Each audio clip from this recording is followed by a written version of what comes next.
नीरू का बेटा फौज में बड़ी पोस्ट पर था। वो हमेशा तैनाती में बाहर रहता। घर में अकेली नीरू बोरियत महसूस करती थी। नीरू की सहेलियों ने उसे सलाह दी कि वो अपने बेटे की शादी करवा दे। बहू के आ जाने से सब ठीक हो जाएगा। बेटा अपार, तू तो फौज में रहता है, मुझे घर में अकेलापन काटने को दौड़ता है। तू एक काम कर बेटा, शादी कर ले, फिर बहू के साथ मैं घर में आराम से रहूंगी। क्या माँ, मैं जब तक मेजर नहीं बन जाता शादी नहीं करूंगा। तुम कहीं घूमने जाया करो, लेकिन शादी की बात मत करो। इतना कहकर अपार वहां से चला जाता है, लेकिन जाते वक्त उसे माँ की भी चिंता रहती है। एक दिन दरवाजे की घंटी बजती है। नीरू दरवाजा खोलती है तो सामने एक सुंदर सी लड़की साड़ी पहनकर सर पर पल्लू रखकर खड़ी होती है। कौन हो तुम बेटा, और तुम्हें किसने भेजा है?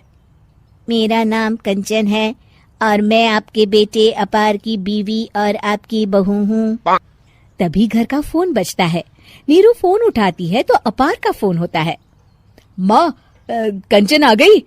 वो आपकी बहू है माँ, और मैंने उससे शादी कर ली है। आप अकेली रहती हैं तो मैंने आपके लिए शादी कर ली माँ। अच्छा बेटा, बहू तो आ गई, बहुत सुंदर है। अब ना मैं आराम से घर में खुश रहूंगी। इतना कहकर नीरू जैसे ही कंचन की तरफ देखती है, वो उसके पैर छूती है। नीरू कंचन को आशीर्वाद देकर गले लगा लेती है। अगली सुबह नीरू सोकर उठती है तो अरे, सारा घर कितना चमक रहा है। इतनी सुबह घर का सारा काम किसने किया? तभी कंचन हाथ में स्वादिष्ट नाश्ता और चाय लेकर आती है और टिपॉय पर रखकर कंचन के पैर छूती है।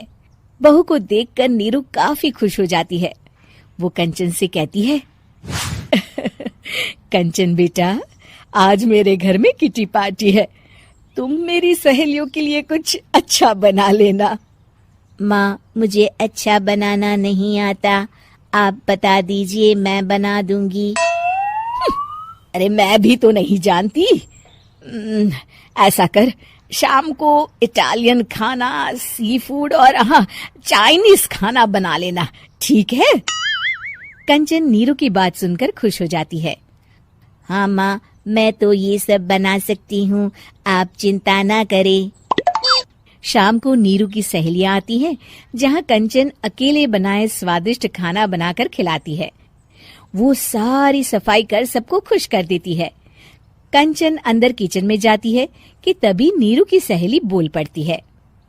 अरे नीरू, तेरी बहू तो बड़ी परफेक्ट है, तेरी हर बात मानती है और सारा काम भी अकेले करती है, तुझे शिकायत का मौका भी नहीं देती। लेकिन क्या फायदा, बेचारी नीरू का जीवन तो बहू के आने के बाद भी बोरिंग का बोरिंग ही रहा। क्यों, ऐसा क्यों बोल रही है? अब तो मेरे साथ मेरी बहू भी रहती है। हाँ, रहती तो है, लेकिन मैं ऐसी लड़कियों को बहुत अच्छे से जानती हूँ। ये सारे काम इसलिए करती है कि तुझे लड़ाई करने का कोई मौका ना मिले और तू फ्रस्ट्रेट हो जाए, समझी? नीरू भोली सूरत बनाकर कहती है, नहीं, मैं नहीं समझी।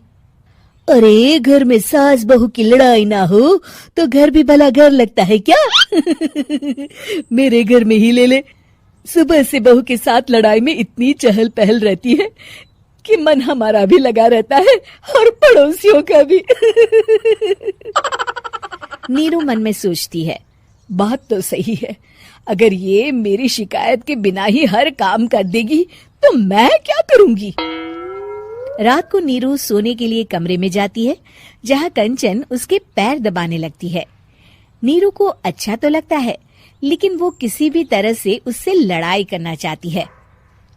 बहू, दर्द पैर में नहीं सर पर है और तू मेरे पैर दबा रही है। मैं सर दबा देती हूँ माँ जी। ये कहकर वो उसका सर दबाने लगती है। तू एक काम कर, मेरे लिए बादाम वाला दूध ले आ, जा।